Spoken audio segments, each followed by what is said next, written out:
ಮಾಗಣಗೆರೆಯ ಸಮಸ್ತ ಸದ್ಭಕ್ತರಾಗಿರಬಹುದು ಹಾಗೂ ಮಾಗಣಗೆರೆಯ ರುದ್ರಮುನೀಶ್ವರ ಹಿರೇಮಠದ ಎಲ್ಲ ಶಿಷ್ಯ ಸದ್ಭಕ್ತರಿಗೆ ಏನು ಖುಷಿಯಾಗಿದೆ ಅಂತಂದರೆ 130 ವರ್ಷಗಳಿಂದ ಈ ಮಠಕ್ಕೆ ಗುರುಗಳಿಲ್ಲದ ಹಾಗೆ ಅನಾಥವಾಗಿರುವಂಥ ಈ ಮಠಕ್ಕೆ ಗುರುಗಳು ಬಂದಿರುವಂಥ ಒಂದು ನೆಪ ಮಾತ್ರದೊಳಗೆ ಇವತ್ತು ನೀವೆಲ್ಲರೂ ಇಷ್ಟು ಜನಸಂಖ್ಯೆಯೊಳಗೆ ಸಾಗಿದ್ದೀರಿ ಅಂತಂದರೆ ಅದು 12ರ ಗಟ್ಟಿ ದಾಟಿರಲಿ 1ರ ಗಟ್ಟಿ ದಾಟಿರೂ ಕೂಡ ನೀವೆಲ್ಲರೂ ಕೂಡ ಗಟ್ಟಿಯಾಗಿ ಕುಳಿತಿರಲ್ಲ. ನಿಮಗೆ ಮೊದಲು ಧನ್ಯವಾದವನ್ನು ನಾವು ಅರ್ಪಿಸಬೇಕಾಗ್ತದೆ. ನಾವು ಕೂತ್ಕೊಳ್ಳೋದು ಅದು ಬಹಳ ದೊಡ್ಡ ಸಾಹಸವೇನಲ್ಲ, ಯಾಕಂತಂದರೆ ನಿತ್ಯಲ್ಲೂ ಕೂಡ ನಮಗೆ ರೂಢಿ ಇರ್ತದೆ. ಆದರೆ ನೀವೆಲ್ಲರೂ ಕೂಡ ಮನೆಯನ್ನು ಬಿಟ್ಟು ಎಲ್ಲ ಸಂಸಾರವನ್ನು ಒಂದಿಷ್ಟು ಬದಿಗೊತ್ತಿ ಟಿ ವಿ ಧಾರಾವಾಹಿಗಳನ್ನು ಬಿಟ್ಟು ಎಲ್ಲ ಮನೋರಂಜನೆಗಳನ್ನು ಬಿಟ್ಟು ಇವತ್ತ ತ್ಯಾಗದ ಮುಖಾಂತರವಾಗಿ ರುದ್ರಮುನೀಶ್ವರನ ಅಂಗಳದೊಳಗೆ ಕೂತುಕೊಂಡು ಮಹಾಶಿವಶರಣೆ ಗುಡ್ಡಾಪುರದ ಆನಮ್ಮ ತಾಯಿಯ ಪ್ರವಚನ ಕೇಳಕ್ಕೆ ಬಂದಿರಲ್ಲ ನೀವು ಗಟ್ಟಿ ಮೊದಲು. ಇಂಥ ಪುರಾಣ ಪ್ರವಚನ ಕಾರ್ಯಕ್ರಮದೊಳಗೆ ಇವತ್ತ ದಾನಮ್ಮ ತಾಯಿಯವರ ಜೀವನದ ಮೌಲ್ಯವನ್ನು ನಾವು ಅರ್ಥ ಮಾಡಿಕೊಳ್ಳಬೇಕು ಅಂತಂದರೆ ಆ ಶಿವಶರಣೆ ಮಾಡಿರುವಂಥ ಕಾರ್ಯ ಏನು ಅಂತ ಒಂದಿಷ್ಟು ಮೆಲುಕು ಹಾಕಬೇಕಾಗ್ತದೆ. ಯಾಕಂತಂದರೆ ಕಾಲ ನಿನ್ನದಲ್ಲ ಕಾಯ ನಿನ್ನದಲ್ಲ, ಕಾಲ ನಿನ್ನದಲ್ಲ ಕಾಯ ನಿನ್ನದಲ್ಲ, 4 ದಿನದ ಬದುಕಿನೊಳಗೆ ಉಸಿರಷ್ಟೇ ನಿನ್ನದು. ಕಾಲ ನಿನ್ನದಲ್ಲ ಕಾಯ ನಿನ್ನದಲ್ಲ, 4 ದಿನದ ಬದುಕಿನಲ್ಲಿ ಉಸಿರಷ್ಟೇ ನಿನ್ನದು. ಆದರೆ ನಾನೇ ಎಂಬ ಸ್ಥಿರವೆಂಬ ಭ್ರಾಂತಿ ಏಕೆ ಅನ್ನುವಂಥ ಮಾತಿನೊಳಗೆ ಇವತ್ತ ಮನುಷ್ಯನ ಜೀವನದೊಳಗೆ ಏನಪ್ಪ ಅಂತಂದರೆ ಎಲ್ಲವನ್ನು ಕೂಡ ಗಳಿಸ್ಕೊಳ್ತೇವೆ. ಆದರೆ ಒಳ್ಳೆಯ ಕಾರ್ಯದ ಮೂಲಕ ಸತ್ಕಾರ್ಯದ ಮೂಲಕ ಇಡೀ ನಾಡಿಗೆ ಒಂದು ಹೆಸರನ್ನು ಮಾಡಿರುವಂಥ ಕೀರ್ತಿ ಅದು ಶಿವಶರಣ ಗುಡ್ಡಾಪುರದ ದಾನಮ್ಮ ತಾಯಿಗೆ ಸಲ್ಲುತ್ತದೆ. ಯಾಕಂತಂದರೆ ಅರಳಿದ ಹೂವು ಬಾಡಲೇಬೇಕು, ಕಟ್ಟಿದ ಮನೆ ಬೀಳಲೇಬೇಕು, ಹುಟ್ಟಿದ ಜೀವಿ ಸಾಯಲೇಬೇಕು.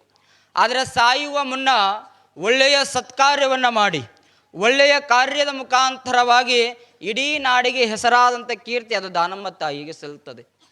ಒಂದು ಘಟನೆಯನ್ನು ಹೇಳಬೇಕು ಅಂತಂದರೆ, ಒಬ್ಬ ಶ್ರೀಮಂತ ವ್ಯಕ್ತಿ ಅವನಿಗೆ ಬಹಳಷ್ಟು ಧನ ಕನಕವನ್ನು ಗಳಿಸಿದ್ದ.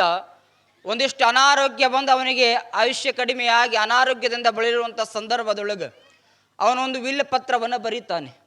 ಆ ವಿಲ್ ಪತ್ರವನ್ನು ಬರೆದು ಹಿರಿಮಗನಾದಂಥ ಮಗನಿಗೆ ಕರೆದು ಹೇಳ್ತಾನೆ, ನೋಡಪ್ಪ, ನನಗೆ ಅನಾರೋಗ್ಯದಿಂದ ಪೀಡಿತನಾಗ್ತಾ ಇದ್ದೇನೆ. ನಾ ಇಷ್ಟು ಗಳಿಸಿರುವಂಥ ಎಲ್ಲ ಆಸ್ತಿಗಳಿಗೆ ಮುಂದೆ ನೀನೇ ವಾರಸುದಾರ ಅಂತ ತಿಳ್ಕೊಂಡು ಮರಣ ಪತ್ರವನ್ನು ಆ ಶ್ರೀಮಂತ ವ್ಯಕ್ತಿ ಯಾರಿಗೆ ಕೊಡ್ತಾನೆ ಅಂತಂದರೆ ಆ ಮಗನಿಗೆ ಕೊಡ್ತಾನೆ. ಮಗನಿಗೆ ಕೊಟ್ಟಾಗ ಅವಾಗ ಇನ್ನೊಂದು ಮಾತು ಆ ಶ್ರೀಮಂತ ವ್ಯಕ್ತಿ ಹೇಳ್ತಾನೆ, ಮಗನೇ, ಈ ಮರಣದ ಪತ್ರದ ಜೊತೆಗೆ ನಿನಗೆ ಒಂದು ಜೊತೆ ಪಾದರಕ್ಷೆಯನ್ನು ಕೊಡ್ತೀನಿ. ಆ ಪಾದರಕ್ಷೆಯನ್ನು ನಾನು ಅಂತ್ಯವಾದಾಗ, ಅಂದರೆ ನಾನು ಮರಣವಾದಾಗ ನನ್ನ ಕಾಲಿಗೆ ಆ ಪಾದರಕ್ಷೆಯನ್ನು ನೀನು ಹಾಕಬೇಕು ಅಂತ ತಿಳ್ಕೊಂಡು ಆ ಶ್ರೀಮಂತ ವ್ಯಕ್ತಿ ಯಾರಿಗೆ ಹೇಳ್ತಾನೆ ಅಂತಂದರೆ ತನ್ನ ಮಗನಿಗೆ ಹೇಳ್ತಾನೆ. ತನ್ನ ಮಗನಿಗೆ ಹೇಳಿದಾಗ ಆಯಿತು ಅಂತ ತಿಳ್ಕೊಂಡು ಅಪ್ಪನಿಂದ ಮಾತನ್ನು ತೆಗೆದುಕೊಂಡು ಒಂದು 4 ವರ್ಷಗಳ ಕಾಲ ಗತಿಸಿ ಹೋಗುತ್ತದೆ. ಗತಿಸಿ ಹೋದಾಗ ಅವಾಗ ಏನಾಗ್ತದೆ ಅಂತ ಕೇಳಿದರೆ ಆ ತಂದೆ ಮರಣವನ್ನು ಅಪ್ತಾನೆ. ಮರಣವನ್ನು ಅಪ್ಪಿದಾಗ ಅವಾಗ ಅವನ ತಂದೆಯ ಶವವನ್ನು ಸ್ಥಾನ ಕ್ರಿಯಾದಿಗಳನ್ನು ಮುಗಿಸಿಕೊಂಡು ಆತನ ಏನು ಮಾಡ್ತಾರೆ ಅಂತಂದರೆ ಮೆರವಣಿಗೆ ಮಾಡಬೇಕಾಗ್ತದೆ. ಮೆರವಣಿಗೆ ಮಾಡುವಂಥ ಸಂದರ್ಭದೊಳಗೆ ಅವನಿಗೆ ನೆನಪಾಗ್ತದೆ. ಯಾರಿಗೆ? ಮಗನಿಗೆ. ಏನು ನೆನಪಾಗ್ತದೆ ಅಂತಂದರೆ, ನನ್ನ ತಂದೆಗೆ ಒಂದು ಮಾತು ಕೊಟ್ಟಿದೆ. ಏನು ಮಾತು ಕೊಟ್ಟಿದೆ ಅಂತಂದರೆ, ನನ್ನ ತಂದೆ ಮರಣವಾದಾಗ ಆ ತಂದೆಯ ಕಾಲಿಗೆ ಪಾದರಕ್ಷೆಯನ್ನು ಹಾಕಬೇಕಂತ ಮಾತು ಕೊಟ್ಟಿದ್ದೆ. ಅದು ನೆನಪಾಯ್ತು ಆತನಿಗೆ. ನೆನಪಾದಾಗ ಪಕ್ಕದಲ್ಲಿ ಇರುವಂತಹ ಪಂಡಿತರಿಗೆ ಕೇಳ್ತಾನೆ, ನನ್ನ ತಂದೆಯ ಕೊನೆಯ ಆಸೆ ಏನು ಅಂತಂದರೆ ಅವನು ಹಾಕಿಕೊಟ್ಟಿರುವಂಥ ಪಾದರಕ್ಷೆಯನ್ನು ಈಗ ಅವ ಮರಣ ಆಗಿದ್ದಾನೆ, ಆ ಮರಣದ ಸಂದರ್ಭದೊಳಗೆ ಹಾಕಬೇಕಂತ ನನ್ನ ತಂದೆಯ ಇಚ್ಛೆ ಇದೆ, ಹೀಗಾಗಿ ಅದನ್ನು ಹಾಕಬೇಕು ಅಂತಂದಾಗ ಪಂಡಿತರು ಒಪ್ಪಲಿಲ್ಲ. ಪಾದರಕ್ಷೆಯನ್ನು ಹಾಕುವಂಥ ಪದ್ಧತಿ, ಪಾದರಕ್ಷೆಯನ್ನು ಹಾಕುವಂಥ ಧರ್ಮ ನಮ್ಮಲ್ಲಿಲ್ಲ ಅನ್ನುವಂಥ ಮಾತನ್ನು ಹೇಳಿದಾಗ ಪಟ್ಟು ಬಿಡಲಿಲ್ಲ. ಹಠ ಹಿಡಿದ ಮಗ, ಇಲ್ಲ, ಇಷ್ಟೆಲ್ಲ ಆಸ್ತಿಗಳನ್ನು ಗಳಿಸಿದಾನೆ ತಂದೆ, ಅವನಿಗೆ ಒಂದು ಜೊತೆ ಪಾದರಕ್ಷೆಯನ್ನು ಹಾಕ್ತೀನಿ ಅಂತಂದಾಗ ಯಾರೂ ಒಪ್ಪಲಿಲ್ಲ. ಜಗಳ ತಾರಕಕ್ಕೆ ಏರಿದಾಗ ಮಗ ಸುಮ್ಮನಿದ್ದಿರುವಂಥ ಸಂದರ್ಭದೊಳಗೆ ಒಬ್ಬ ವ್ಯಕ್ತಿ ಓಡೋಡಿ ಬರ್ತಾನೆ. ಒಬ್ಬ ವ್ಯಕ್ತಿ ಓಡೋಡಿ ಬಂದಿರುವಂಥ ಸಂದರ್ಭದೊಳಗೆ ಒಂದು ಪತ್ರವನ್ನು ತರ್ತಾನೆ. ಆ ಪತ್ರವನ್ನು ತಂದು ಆ ಶ್ರೀಮಂತ ವ್ಯಕ್ತಿ ಏನು ಮರಣವನ್ನು ಅಪ್ಪಿದಲ್ಲ, ಆ ಮರಣವನ್ನು ಅಪ್ಪಿದ ಮಗನ ಕೈಯೊಳಗೆ ಕೊಡ್ತಾನೆ. ಆ ಮಗನ ಕೈಯೊಳಗೆ ಕೊಟ್ಟಾಗ ಆ ಮಗ ಆ ಪತ್ರವನ್ನು ತೆರೆದು ನೋಡಿದಾಗ ಆ ಶ್ರೀಮಂತ ವ್ಯಕ್ತಿ ಏನು ತೀರಿಕೊಂಡಿದ್ದಲ್ಲ ಆತ ಬರಿತಾನೆ. ಏನು ಬರಿತಾನೆ ಅಂತಂದರೆ, ತಾವೆಲ್ಲರೂ ಕೂಡ ಲಕ್ಷ್ಯ ಕೊಟ್ಟು ಕೇಳಬೇಕು, ಹೇ ಸುಪುತ್ರನೇ, ಈ ಮರಣದ ನಂತರ ಆ ಒಂದು ಮರಣದ ಪತ್ರದೊಳಗೆ ಬರೀತಾನೆ, ಹೇ ಸುಪುತ್ರನೇ, ಇವತ್ತು ನನ್ನ ಜೀವನದ ನನ್ನ ಬದುಕಿನೊಳಗೆ 100 ಎಕರೆ ಹೊಲವನ್ನು ಗಳಿಸಿದೆ, ಅನೇಕ ಫ್ಯಾಕ್ಟ್ರಿಗಳನ್ನು ಕಟ್ಟಿದೆ, ಅನೇಕ ಎಲ್ಲ ಧನ ಕನಕಗಳನ್ನು ಗಳಿಸಿದೆ. ಆದರೆ ಇವತ್ತು ನಾನು ಮರಣವನ್ನು ಅಪ್ಪುವಂಥ ಕಾಲಘಟ್ಟಗಳೊಳಗೆ, ಇಂತಹ ಗಳಿಗೆಯೊಳಗೆ ನನಗೆ ಒಂದು ಜೊತೆ ಪಾದರಕ್ಷೆ ತೊಡಿಸುವಂಥ ಸಾಧ್ಯವಾಗ್ತಾ ಇಲ್ಲ ಅನ್ನುವಂಥ ಮಾತನ್ನು ಹೇಳ್ತಾನೆ. ಅಂದರೆ ಒಂದು ಜೊತೆ ಪಾದರಕ್ಷೆ ಜೀವನದ ಬದುಕಿನೊಳಗೆ ಅವನಿಗೆ ಏನೆಲ್ಲ ಗಳಿಸಿದರೂ ಕೂಡ ಸತ್ತಾಗ ಅವನ ಜೊತೆ ಒಂದು ಪಾದರಕ್ಷೆ ಹಾಕಲಿಲ್ಲ ಜನ. ಕಾರಣ ಅವ ಮುಂದೆ ಬರೆದು ಹೇಳ್ತಾನೆ, ಹೇ ಸುಪುತ್ರನೇ, ನನ್ನ ಬದುಕಿನೊಳಗೆ ಏನೆಲ್ಲ ಗಳಿಸಿದರೂ ಕೂಡ ಒಂದು ಜೊತೆ ಪಾದರಕ್ಷೆ ನಾನು ಹಾಕೊಳ್ಳಿಲ್ಲ. ನಿನಗೂ ಒಂದು ದಿನ ಸಾವು ಹತ್ತಿರವಾಗುತ್ತದೆ, ನಿನಗೂ ಒಂದು ದಿನ ಸಾವು ಹತ್ತಿರವಾಗುತ್ತದೆ. ನೀನೆಲ್ಲ ಗಳಿಸಿದರೂ ಕೂಡ, ನೀ ಏನೇ ಮಾಡಿದರೂ ಕೂಡ ಕೊನೆಗಳಿಗೆ ಎಲ್ಲವೂ ಕೂಡ ಇಲ್ಲಿ ಬಿಟ್ಟು ಹೋಗಬೇಕಾಗ್ತದೆ. ನೀನು ಮಾಡುವಂಥ ಉದ್ದೇಶ, ನೀನು ಮಾಡುವಂಥ ಕಾರ್ಯ ಶಾಶ್ವತವಾಗಿ ಈ ಭೂಮಿ ಮೇಲೆ ಇರ್ತದ ಅಂತ ತಿಳ್ಕೊಂಡು ಆ ಮರಣದ ಪತ್ರದೊಳಗೆ ಉಲ್ಲೇಖ ಮಾಡ್ತಾನೆ, ತಂದೆ ನೀ ಏನಾದರೂ ಗಳಿಸು, ಆದರೆ ದಾನ ಧರ್ಮದ ಮೂಲಕ ಒಳ್ಳೆಯ ಸತ್ಕಾರ್ಯಗಳ ಮೂಲಕ ನಿನ್ನ ಹೆಸರು ಮಾಡ್ಕೋ ಅಂತ ತಿಳ್ಕೊಂಡು ಆ ಮರಣದ ಪತ್ರದೊಳಗೆ ಬರೀತಾನೆ. ಮುಂದೆ ಒಂದು ದಿನ ಆ ಯುವಕ ಏನು ಮಾಡ್ತಾನೆ, ಆ ಯುವಕ ಅಂತಂದರೆ ಅದೇ ಆಸ್ತಿಯನ್ನು ಸದ್ಬಳಕೆ ಮಾಡಿಕೊಂಡು ಸಮಾಜಕ್ಕೆ ಉಪಕಾರಿ ಆಗ್ತಾನೆ. ಅವ್ರು ಯಾರು ಅಂತಂದರೆ ಅದು ಟಾಟಾ ಬಿರ್ಲಾ ಅನ್ನುವಂಥ ಮಾತನ್ನು ನಾವೆಲ್ಲರೂ ಕೂಡ ನೆನಪಿನಲ್ಲಿ ಇಟ್ಟುಕೊಳ್ಬೇಕಾಗ್ತದೆ.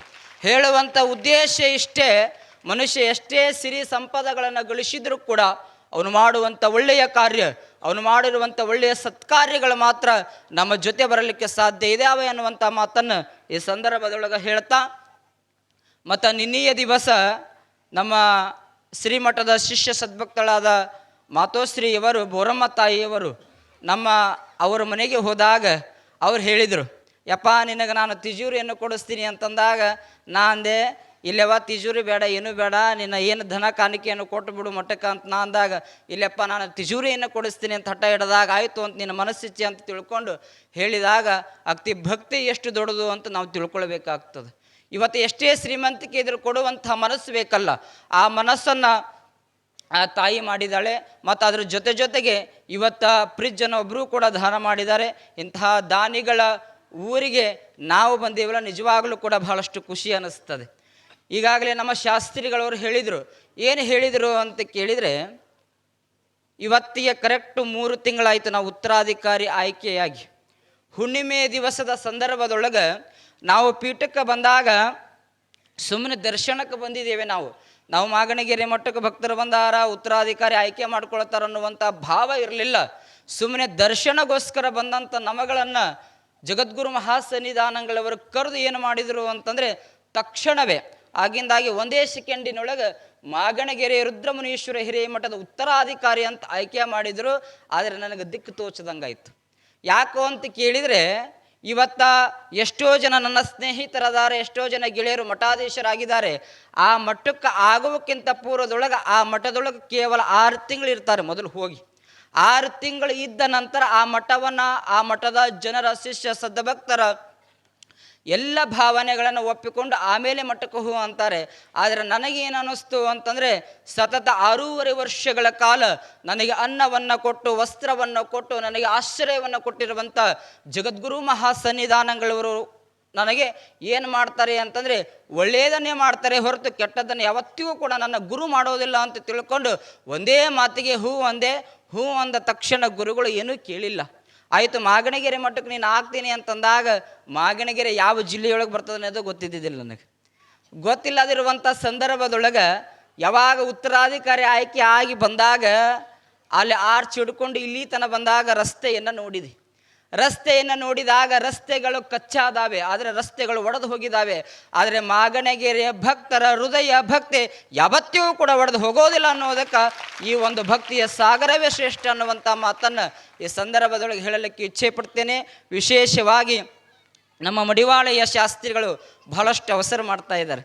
ಮೈಕ್ ಹಚ್ಚಿ ಮುಗಿಸ್ಬೇಕು ಅನ್ನುವಷ್ಟರೊಳಗೆ. ಯಾಕಂತಂದರೆ ಅವ್ರು ನೋಡ್ರಿ ಎಷ್ಟು ಸಂಘಟನೆ ಐತಿ. ಇವತ್ತು ಅವರ ಸಂಘಟನೆಯ ಕಾರಣದಿಂದ ಈ ನಮ್ಮ ಕಾರ್ಯಕ್ರಮ ಅತ್ಯಂತ ಯಶಸ್ವಿದಾಯಕವಾಗಿ ಆಗ್ತಾ ಇದೆ. ಅವರಿಗೊಮ್ಮೆ ಜೋರಾದ ಚಪ್ಪಾಳೆಯನ್ನು ತಟ್ಟಿ ಅಭಿನಂದಿಸಬೇಕು ಅನ್ನುವಂಥ ಮಾತನ್ನು ಈ ಸಂದರ್ಭದೊಳಗೆ ಹೇಳ್ತಾ, ನಿಮ್ಮ ಈ ಭಕ್ತರ ಭಕ್ತಿ ಮಾಗಣಗೆರೆಯ ಸದಾವಕಾಲ ಭಕ್ತರ ಭಕ್ತಿದು ಶ್ರೇಷ್ಠವಾಗಿದೆ. ನಾ ಅಂದ್ಕೊಂಡಿದ್ದೆ ಮಠಕ್ಕೆ ಬಂದಾಗ ಅಡುಗೆ ಮನೆ ಪ್ರಾರಂಭ ಐತಿ, ಅಡುಗೆ ಮನೆ ಪ್ರಾರಂಭ ಆಯಿತು, ಶಿವಪೂಜೆ ಕೊಲೆ ಆಯಿತು, ಇನ್ನು ಮುಂದೆ ಇದು ಮಾಡಬೇಕಲ್ಲ, ಪ್ರಸಾದ ವ್ಯವಸ್ಥೆ ಮಾಡಬೇಕಂತಂದ್ರೆ ಸಾಮಾನು ಬೇಕಲ್ಲ. ಆವಾಗ ನಮ್ಮ ಕಮಿಟಿಯ ಎಲ್ಲ ಅಧ್ಯಕ್ಷರನ್ನು ಮೊದಲು ಮಾಡಿಕೊಂಡು ಅವರಿಲ್ಲೇ ಪಕ್ಕದೊಳಗೆ ಅಂಗಡಿಗೆ ಹೋಗಿ ಬಾಂಡ್ಯ ಸಾಮಾನು ತಂದರು, ಪಾತ್ರೆಗಳನ್ನು ತಂದಾಗ. ಆದರೆ ಈಗ ನನಗೇನು ಖುಷಿ ಅನ್ನಿಸ್ತದೆ ಅಂತ ಕೇಳಿದರೆ, ದಾನಮ್ಮ ತಾಯಿಯ ಮದುವೆ ಸಮಾರಂಭದೊಳಗೆ ನಿಮ್ಮ ಭಕ್ತರ ಭಕ್ತಿಯ ಜೊತೆಗೆ ಇವತ್ತು ನೀವೆಲ್ಲರೂ ಕೂಡ ಹೊಸದ ಸಂಸಾರ ಅಂದ್ರೆ ಅವರೆಲ್ಲರೂ ಆ ಹೊಸದ ಸಂಸಾರ ಜೊತೆಗೆ ನೋಡ್ರಿ, ಈಗಾಗಲೇ ನಮ್ಮ ಯಶವಂತ ಬಡಿಗೇರ್ ಹೇಳದ ಒಂದು ಯಾವುದೋ ಒಂದು ವಸ್ತು ಏನಪ್ಪ ಅದು ಫ್ಲಿಪ್ಕಾರ್ಟ್ನಾಗ ಆರ್ಡ್ರ್ ಮಾಡಿ ಅದನ್ನು ತಂದಿದ್ದಾರಂತೆ. ನಿಜವಾಗಲೂ ಕೂಡ ನಿಮ್ಮೆಲ್ಲರ ಭಕ್ತಿ, ನಿಮ್ಮೆಲ್ಲರ ಶ್ರದ್ಧೆಗೆ ನಾನು ಮನಸೋತಿದ್ದೇನೆ. ಇಂಥ ಒಂದು ಅದ್ಭುತವಾದಂಥ ಕಾರ್ಯಕ್ರಮವನ್ನು ಇವತ್ತು ಹುಬ್ಬಳ್ಳಿ ತಾಲೂಕಿನೊಳಗೆ ಸುಳ್ಳ ಪಂಚಗ್ರಹ ಹಿರೇಮಠ ಅಂತ ಬರ್ತದೆ. ಆ ಮಠದ ಶ್ರೀಗಳು ನನಗೆ ಮಾತನಾಡಿ ಫೋನ್ ಹಚ್ಚಿ ಹೇಳಿದರು, ನೋಡಪ್ಪ ನೀನು ಭಾಗ್ಯವಂತ, ಇವತ್ತು ಹುಬ್ಬಳ್ಳಿ ತಾಲೂಕಿನೊಳಗೆ ಸರಿಸುಮಾರು 60 ವಿದ್ಯಾರ್ಥಿಗಳು ನೀನು ವಿದ್ಯಾ ಮಾಡ್ತಿದ್ದಿ, ಮುಂದಿನ ದಿನಮಾನದೊಳಗೆ ಮಾಗಣಗೆರೆಯೊಳಗೆ ಆ ಕಾರ್ಯವನ್ನು ಮಾಡುವಂಥ ಪೂಜ್ಯರು ಹೇಳಿದಾಗ ಬಹಳಷ್ಟು ಹೃದಯ ತುಂಬಿ ಬಂದಿದೆ ಅನ್ನುವಂಥ ಮಾತನ್ನು ಈ ಸಂದರ್ಭದೊಳಗೆ ಹೇಳ್ತಾ, ಮತ್ತು ಈ ಮಠದ ಭಕ್ತರ ಭಕ್ತಿ ಹೇಗಿದೆ ಮತ್ತು ಶ್ರದ್ಧೆ ಹೇಗಿದೆ ಅಂತಂದರೆ, ನಾವು ಕನ್ನೋಳಿಗೆ ಹೋದಾಗ ಆ ಕನ್ನೋಳಿಯೊಳಗೆ ನಮ್ಮ ಶಿಷ್ಯ ಸದ್ಭಕ್ತರ ಮನೆ ಎಲ್ಲಿದೆ ಅಂತಂದರೆ 2 ಕಿಲೋಮೀಟ್ರ್ ದೂರ ಅದಾವೆ, ಅಡವ್ಯಾಗ ಅದಾವ. ಆ ಅಡವ್ಯಾಗ ಹೋಗಿ ಅವರಿಗೆ ಪಾದಪೂಜೆ ಮುಖಾಂತರವಾಗಿ ನಮ್ಮನ್ನು ಅತ್ಯಂತ ಭವ್ಯವಾಗಿ ಸ್ವಾಗತ ಮಾಡಿ ಅವರ ಭಕ್ತಿಯನ್ನು ಮೆರೆದಿದ್ದಾರೆ. ಕನ್ನೋಳಿ ಭಕ್ತರಾಗಿರಬಹುದು, ಬಂದಾಳ ಭಕ್ತರಾಗಿರಬಹುದು, ಚಿಕ್ಕ ಶಿಂದಿಗೆ ಭಕ್ತ ಆಗಿರಬಹುದು, ಅವರೆಲ್ಲರಿಗೂ ಕೂಡ ಜಗದ್ಗುರು ರೇಣುಕಾಚಾರ್ಯರ ಆಶೀರ್ವಾದ ಮತ್ತು ರುದ್ರಮುನೀಶ್ವರ ಆಶೀರ್ವಾದ ಸದಾಕಾಲ ಇರಲಿ ಅನ್ನುವಂಥ ಮಾತನ್ನು ಹೇಳ್ತಾ, ಮತ್ತು ವಿಶೇಷವಾಗಿ ಇವತ್ತು ನಾನು 3ನೇ ತಾರೀಕು ಪುರಾಣ ಪ್ರವಚನ ಪ್ರಾರಂಭ ಆಗಿದೆ. ಅಲ್ಲಿಯಿಂದ ಇಲ್ಲಿಯ ತನಕ ಒಂದು ದಿನವೂ ಕೂಡ ಪುರುಸೊತ್ತಿಲ್ಲ. ಬೆಳಿಗ್ಗೆ 9 ಗಂಟೆಗೆ ಹೋಗೋದು, ಸಾಯಂಕಾಲ 10 ಗಂಟೆಗೆ ಬರೋದು. ಕಾರಣ ಇಷ್ಟೇ, ನಾವು ಹುಬ್ಬಳ್ಳಿ ತಾಲೂಕಿನೊಳಗಿರುವಂಥ ಸಂದರ್ಭದೊಳಗೆ ಎಲ್ಲ ಕಾರ್ಯಕ್ರಮದೊಳಗೆ ಹೋಗಿರುವಂಥ ಸಂದರ್ಭದೊಳಗೆ ಆಯಾಸ ಆಗುತ್ತಿತ್ತು. ಆದರೆ ರುದ್ರಮುನೀಶ್ವರ ಹಿರೇಮಠದ ಶಕ್ತಿ ಆಗಿದೆ ಅಂತ ನಿಮಗೆ ಸ್ವಲ್ಪ ಹೇಳ್ತೇನೆ. ನಾನು ಕನ್ನೋಳಿ ಚಿಕ್ಕ ಶಿಂದಗಿ ಬಂದಾಳ ಗ್ರಾಮಕ್ಕೆ ಬೆಳಿಗ್ಗೆ 9 ಗಂಟೆಗೆ ಬಿಟ್ಟಾಗ ಇಲ್ಲಿ ಮಠಕ್ಕೆ ಬರಾಗ 10 ಗಂಟೆ ಆಯಿತು. 10 ಗಂಟೆ ಆದರೂ ಅಷ್ಟೇ ಸುಸ್ತು, ಅಷ್ಟೇ ಬೇಜಾರಾದರೂ ಕೂಡ ರುದ್ರಮುನೀಶ್ವರನ ಮಠಕ್ಕೆ ಬಂದು ಸ್ವಲ್ಪ ವಿಶ್ರಮಿಸಿಕೊಂಡಾಗ ಆ ಆಯಾಸವೆಲ್ಲನ್ನ ದೂರೀಕರಿಸುವಂಥ ಶಕ್ತಿ ಅದು ಪಡದಪ್ಪಯ್ಯ ಮತ್ತು ರುದ್ರಮುನೀಶ್ವರ ಆಚಾರ್ಯರ ಗದ್ದೆಗೆ ಇದೆ ಅನ್ನುವಂಥ ಮಾತನ್ನು ಈ ಸಂದರ್ಭದೊಳಗೆ ಹೇಳ್ತಾ, ಮತ್ತು 14 ಭಕ್ತರು ಅಂತ 14 ಭಕ್ತರು ಕೂಡ ಈ ಕಾರ್ಯಕ್ರಮದಲ್ಲಿ ಆಗಮಿಸಿದ್ದಾರೆ. ಅವರಿಗೂ ಕೂಡ ರೇಣುಕಾಚಾರ್ಯರ 14 ಮತ್ತು ಬಳ್ಳುಂಡಿಗಿ ಈಗ 14 ಮತ್ತು ಬಳ್ಳುಂಡಿಗಿ ಭಕ್ತರು ಏನಪ್ಪ ಅಂತಂದರೆ, ಮಾಗಣಗೆರೆಯ ರುದ್ರಮುನೀಶ್ವರ ಹಿರೇಮಠದ ಭಕ್ತರ ಬಳ್ಳಿ ಅದು ಬಹಳಷ್ಟು ಬೆಳೀತಾ ಇದೆ. ಇವತ್ತು ನಾವು ಹೊಸದಾಗಿ ಬಂದಿದ್ದೇವೆ. ಮುಂಬರುವ ದಿನಮಾನಗಳಲ್ಲಿ ಎಲ್ಲ ಭಕ್ತರ ಒಂದು ಫೋನ್ ನಂಬರ್ ಆಗಿರ್ಬೋದು, ಎಲ್ಲರ ಭಕ್ತರ ಸಂಪರ್ಕಕ್ಕೆ ನಾವು ಬರ್ತೇವೆ ಅನ್ನುವಂಥ ಮಾತನ್ನು ಈ ಸಂದರ್ಭದೊಳಗೆ ಹೇಳ್ತಾ, ಕಟ್ಟ ಕಡೆಯದಾಗಿ ಏನಪ್ಪ ಅಂತಂದರೆ, ಇವತ್ತು ನೀವೆಲ್ಲರೂ ಕೂಡ ಮದುವೆಯನ್ನು ಮಾಡಿದ್ದೀರಿ, ದಾನಮ್ಮ ತಾಯಿಯ ಮದುವೆ. ಈ ದಾನಮ್ಮ ತಾಯಿಯ ಮದುವೆ ಅಂದರೆ ಅರ್ಥ ಏನಪ್ಪ ಅಂತಂದರೆ, ಮ ಅಂದರೆ ಮಮತೆ, ಮ ಅಂದರೆ ಮಮತೆ, ದು ಅಂದರೆ ದುಡಿಮೆ, ವೇ ಅಂದರೆ ವ್ಯವಹಾರ. ಇವತ್ತು ನಮ್ಮ ಜೀವನದೊಳಗೆ, ನಿಮ್ಮೆಲ್ಲರ ಜೀವನದೊಳಗೆ ಮದುವೆ ಮಾಡಿಕೊಳ್ತೀರಿ. ಆ ಮದುವೆ ಮಾಡಿಕೊಳ್ಳುವಂಥ ಸಂದರ್ಭದೊಳಗೆ ಕನ್ಯೆ ನಿಮ್ಮ ಮನೆಗೆ ಬಂದಾಗ ಆಕೆಯನ್ನು ಮಮತೆಯಿಂದ ಕಾಣಬೇಕಂತ. ಹುಡುಗ ಆದವನು, ಗಂಡ ಆದವನು ಏನು ಮಾಡಬೇಕು ಅಂತಂದರೆ ದುಡಿಮೆಯನ್ನು ಮಾಡಿ, ವ್ಯವಹಾರವನ್ನು ಮಾಡಿ ಆ ಕುಟುಂಬವನ್ನು ಸಾಕಬೇಕು ಅನ್ನುವಂಥ ನಿಷ್ಠಿನೊಳಗೆ ಮದುವೆ ಅನ್ನುವಂಥ ಶಾಸ್ತ್ರವನ್ನು ನಮ್ಮ ಹಿರಿಯರು ಮಾಡಿದ್ದಾರೆ. ಶಾಸ್ತ್ರಿಗಳವರು ಭಾಳ ಬೇಗ ಮುಗಿಸ್ರಿ ಅಜ್ಜರ ಅಂತ ಅವ್ರು ಅಂತಾರೆ. ಆದರೆ ಮುಂಬರುವ ದಿನಮಾನಗಳಲ್ಲಿ ಈ ವೇದಿಕೆ ಸಿಗೋದಿಲ್ಲ. ಇವತ್ತು ಸಿಗಬಹುದು, ಮತ್ತು ಮುಂಬರುವ ದಿನಮಾನಗಳಲ್ಲಿ ಇಷ್ಟು ದೊಡ್ಡ ಪೆಂಡಾಲ್ ಹೊಡಿಸಿ 50, 40, 50 ಲಕ್ಷ ರೂಪಾಯಿ ಕೊಟ್ಟು ಖರ್ಚು ಮಾಡ್ತಾ ಇದ್ದಾರೆ ನಮ್ಮ ಭಕ್ತರು. ಆ ಒಂದು ವೇದಿಕೆ ಆ ವೇಳೆ ಸಿಗೋದಿಲ್ಲ, ಇಂಥ ಭಕ್ತರು ಕೂಡ ಸಿಗೋದಿಲ್ಲ ಅನ್ನುವಂಥ ಮಾತನ್ನು. ಯಾಕಂತಂದರೆ ಇವತ್ತು ನೀವೆಲ್ಲರೂ ಕೂಡ ನೋಡಿರ್ಬೋದು, ಒಂದು ಕಾರ್ಯಕ್ರಮ ಮಾಡಬೇಕು ಅಂತಂದರೆ ಸರಿಸುಮಾರು 1 ವರ್ಷದ ಪೂರ್ವಭಾವಿ ಸಭೆಯನ್ನು ಮಾಡ್ತಾರೆ. ಆದರೆ ಮಾಗಣಗೆರೆಯ ಭಕ್ತರ ಭಕ್ತಿ ಮತ್ತು ಅವರ ಶ್ರದ್ಧೆ, ಅವರ ಹಠ ಹೇಗಿದೆ ಅಂತಂದರೆ ಕೇವಲ 2 ತಿಂಗಳದ ಅವಧಿಯೊಳಗೆ ಈ ಪಟ್ಟಾಧಿಕಾರ ಸಜ್ಜು ಮಾಡಿದ್ದಾರೆ. ಎಲ್ಲೆಲ್ಲೋ ಹೋಗಿ ಆಯಾಸವನ್ನು ಮಾಡಿಕೊಂಡು ಭಕ್ತರ ಮನೆಗೆ ಹೋಗಿ 25,000, 50,000, ಲಕ್ಷ ಗಟ್ಟಲೆ ದೇಣಿಗೆಯನ್ನು ಕೊಟ್ಟು ಈ ಗುರು ಪಟ್ಟಾಧಿಕಾರ ಯಶಸ್ವಿ ಮಾಡ್ತಾ ಇದ್ದಾರೆ. ನಾವು ಏನು ಮಾಡಿಕೊಳ್ಬೇಕು ಅಂತಂದರೆ ಶಾಸ್ತ್ರಿಗಳವರು ಹೇಳಿದರು, ಮದುವೆ ಜೀವನದೊಳಗೆ ತಾಳ್ಮೆ ಇರಬೇಕು, ಸನ್ಯಾಸಿ ಜೀವನದೊಳಗೆ ತಾಳ್ಮೆ ಇರಬೇಕು. ಆದರೆ ಪಟ್ಟಾಧಿಕಾರ ಆಗುವವರೆಗೂ ನಮಗೂ ನಿಮಗೂ ಭಕ್ತರಿಗೂ ಕೂಡ ತಾಳ್ಮೆಯ ಒಂದು ತಳಹದಿ ಇರಬೇಕು ಅನ್ನುವಂಥ ಮಾತನ್ನು ಈ ಸಂದರ್ಭದೊಳಗೆ ಹೇಳ್ತಾ ನಿಮಗೆಲ್ಲರಿಗೂ ಕೂಡ ಗುರುಕರಣೆ ಆಶೀರ್ವಾದ ಇರಲಿ ಅನ್ನುವಂಥ ಮಾತನ್ನು ಹೇಳ್ತಾ ನನ್ನ ಮಾತುಗಳಿಗೆ ವಿರಾಮ ನೀಡುತ್ತೇನೆ.